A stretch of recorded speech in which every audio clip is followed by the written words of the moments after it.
ஆண்டவர் உங்களோடு இருப்பாராக. உம் ஆன்மாவோடும் இருப்பாராக. தூய லூக்கா எழுதிய நற்செய்தியிலிருந்து வாசகம். ஆண்டவரை மாட்சி உமக்கே. அக்காலத்தில் சீடர்கள் மனம் தளராமல் எப்பொழுதும் இறைவனிடம் மன்றாட வேண்டும் என்பதை இயேசு ஓர் உவமை வாயிலாக சொன்னார். ஒரு நகரில் நடுவர் ஒருவர் இருந்தார். அவர் கடவுளுக்கு அஞ்சி நடப்பதில்லை, மக்களையும் மதிப்பதில்லை. அந்நகரில் கைம்பெண் ஒருவரும் இருந்தார். அவர் நடுவரிடம் போய், என் எதிரியை கண்டித்து எனக்கு நீதி வழங்கும் என்று கேட்டுக்கொண்டே இருந்தார். நடுவரோ நெடுங்காலமாய் எதுவும் செய்ய விரும்பவில்லை. பின்னர் அவர், நான் கடவுளுக்கு அஞ்சுவதில்லை, மக்களையும் மதிப்பதில்லை என்றாலும் இக்கைம்பெண் எனக்கு தொல்லை கொடுத்து கொண்டே இருப்பதால் நான் இவருக்கு நீதி வழங்குவேன். இல்லையென்றால் இவர் என் உயிரையே வாங்கி கொண்டே இருப்பார் என்று தமக்குள்ளே சொல்லிக் கொண்டார்.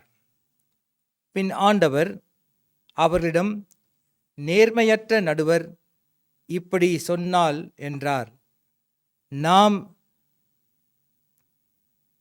தேர்ந்து கொண்டவர்கள் அல்லும் பகலும் தம்மையே நோக்கி கூக்குரல் இடும்போது கடவுள் அவர்களுக்கு நீதி வழங்காமல் இருப்பாரா?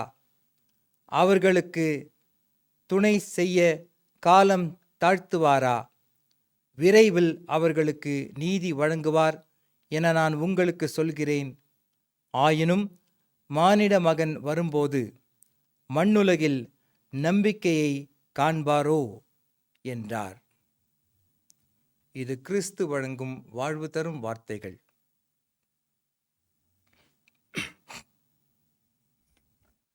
இறையேசுவில் அன்புக்குரியவர்களே, நரி கதை கேட்டிருக்கீங்களா? நரி ஒன்று மாலை வேளை தன்னுடைய குகையிலிருந்து வெளியே வந்தது. சாப்பிடுவதற்கு ஏதாவது கிடைக்குமா என்று தேடிக்கொண்டே இருந்தது. அதற்கு ஒன்றும் கிடைக்கவில்லை. ஆக மிக கஷ்டப்பட்டு அது தேடிக்கொண்டிருந்த போது பளிச்சென்று 2 சிறிய ஒளி. அது பார்த்தால் ஒரு அழகான முயலுடைய கண்கள். முயலை பார்த்தது நரிக்கு ஒரே சந்தோஷம். ஆஹா, நமக்கு சாப்பாடு கிடைச்சாச்சு என்று அந்த நரி முயலை பார்த்து பாய்ந்து ஓடியது. நரி வருவதை பார்த்த முயல் ஓட்டம் பிடித்தது. எது வேகமாக ஓடும்? முயல் தான் ரொம்ப வேகமாக ஓடும் இல்லையா? ஆகவே நரி கொஞ்ச நேரம் துரத்தியது. ஆனால் நரியால் முயலை பிடிக்க முடியவில்லை. கொஞ்சம் துரத்தி நரி சோர்ந்து போனது, நின்று விட்டது. நரி நின்றதும் முயலும் நின்று திரும்பி பார்த்து நரியை கேலி செய்தது. உன்னால் என்னை பிடிக்க முடியவில்லையே என்று கேலி செய்தது. ஆக நரி 2வது முறை முயலை துரத்தியது. 2வது முறையும் துரத்தியும் நரியால் முயலை பிடிக்க முடியவில்லை. மீண்டும் முயல் நின்று நரியை பார்த்து கேலி செய்தது. எப்படியாவது நான் உன்னை நிச்சயமாக பிடித்து விடுவேன் என்று நரி தன்னுடைய பலத்தை எல்லாம் திரட்டி கொண்டு மிக வேகமாக துரத்த ஆரம்பிச்சது. அப்போ முயலுக்கு புரிந்தது, இன்னும் கொஞ்ச நேரத்தில் நாம் மாட்டிக்கொள்வோம். ஏன்னா நரி ரொம்ப பக்கத்தில் வந்து விட்டது என்பதற்காக முயல் என்ன செய்ததுன்னா ஒரு திட்டம் தீட்டியது.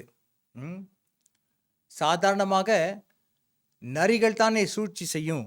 ஆனால் இந்த முறை முயல் சூழ்ச்சி செய்தது. என்ன சூழ்ச்சினா, எங்கெங்கெல்லாம் கூர்மையான கற்கள் இருந்ததோ, எங்கெங்கெல்லாம் நீளமான முட்கள் இருந்ததோ, எங்கெல்லாம் அடர்த்தியான புதர்கள் இருந்ததோ அந்த பக்கம்லாம் ஓடியது.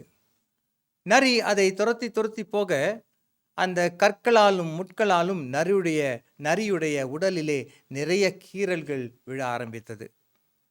அந்த கீறல்களினால் நரி காயமடைந்து இறுதியிலே ஓடவே முடியாமல் இரத்த வெள்ளத்தில் கீழே விழுந்து விட்டது. இனி ஓடி பிடிக்க முடியாது.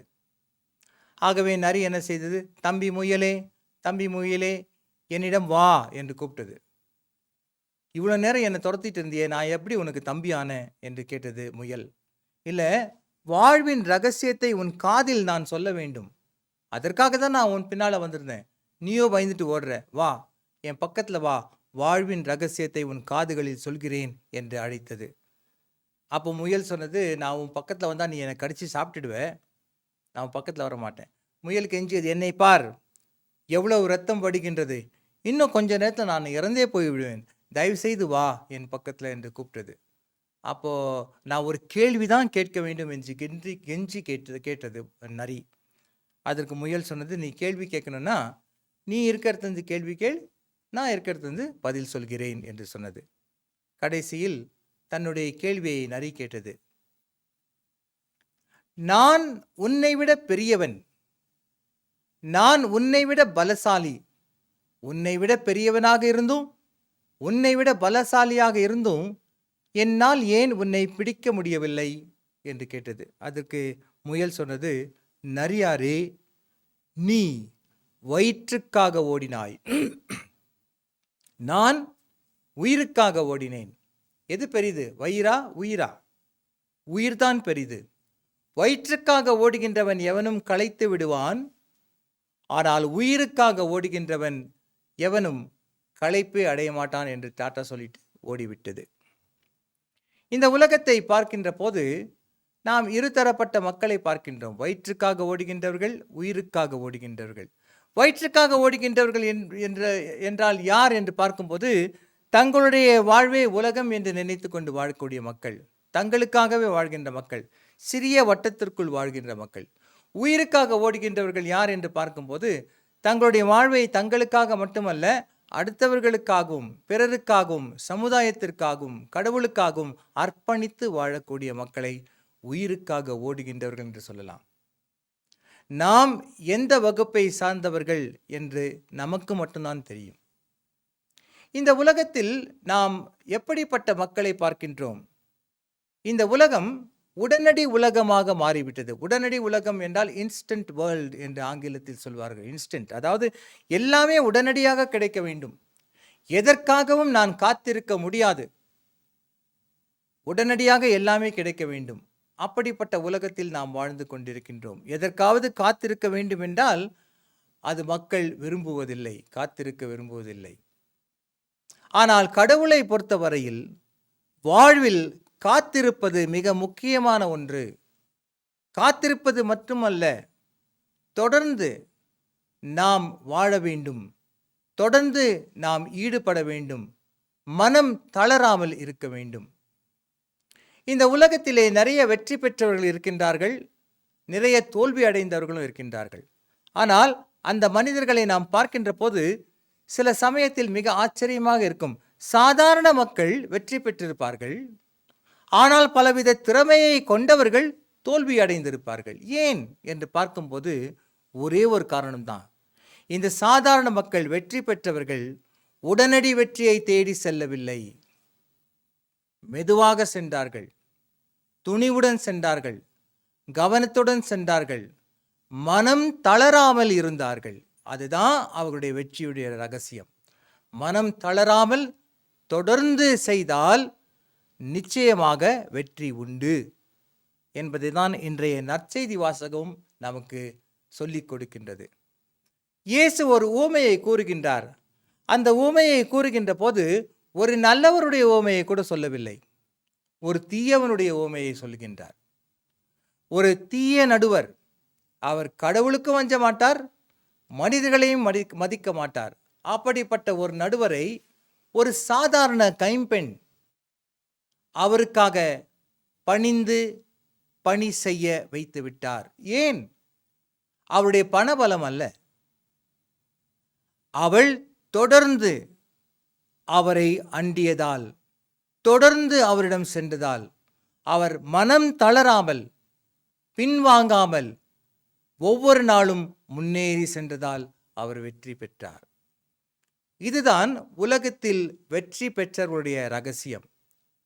நாம் சோர்வடைந்தால் நிச்சயமாக தோற்று போய் விடுவோம். உடனடியாக கிடைக்கவில்லை என்று நிறுத்திவிட்டால் நிச்சயமாக நமக்கு கிடைக்காது.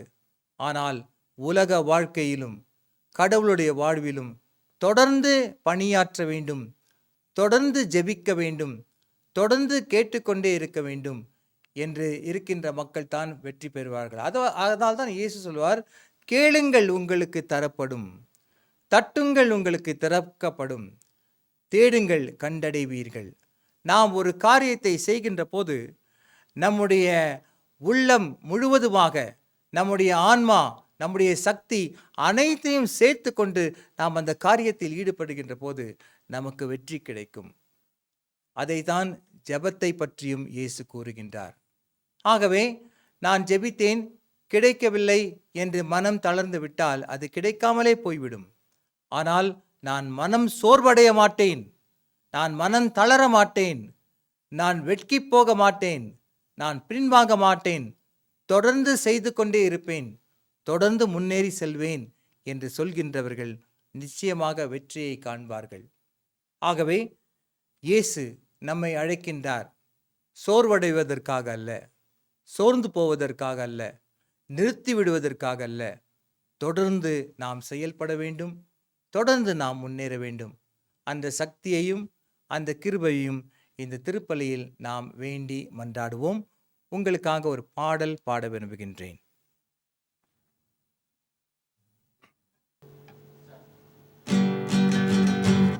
என் வாழ்வின் ஆதாரம் என் இயேசு நீர்தானையா, என்னையாளும் என் மன்னவா, என் வாழ்வின் துணையாகவா, என் வாழ்வின் ஆதாரம் என் இயேசு நீர்தானையா, என்னையாளும் என் மன்னவா, என் வாழ்வின் துணையாகவா, என் வாழ்வின் ஆதாரம். சூரியன் இல்லை என்றால் நிலவின் கதி என்ன, எல்லாமுமே எனக்கு நீ, இனியும் குறை என்ன. சூரியன் இல்லை என்றால் நிலவின் கதி என்ன, எல்லாமுமே எனக்கு நீ, இனியும் குறை என்ன. கடலின் ஆழம் போலவே கருணை மிகுந்தவரே, கடலின் ஆழம் போலவே கருணை மிகுந்தவரே, காலை நேர தென்றலாக கனிவோடு என்னில் வாருமே, என் வாழ்வின் ஆதாரம். மலருக்கு மணமாக, பயிருக்கு மழையாக, எனக்குள்ளே உயிராக இருக்கும் வல்லவரே, நானிலம் காத்திடும் நல்லவரே, நான் என்றும் உந்தன் சொந்தம், நானிலம் காக்கும் நல்லவரே, நான் என்றும் உந்தன் சொந்தம். எனக்கு துணை நீயாயிருக்க என்னை சொந்த அன்பே வாரும், என் வாழ்வின் ஆதாரம் என் இயேசு நீதானையா, என்னையாளும் என் மன்னவா, என் வாழ்வின் துணையாகவா, என் வாழ்வின் ஆதாரம்.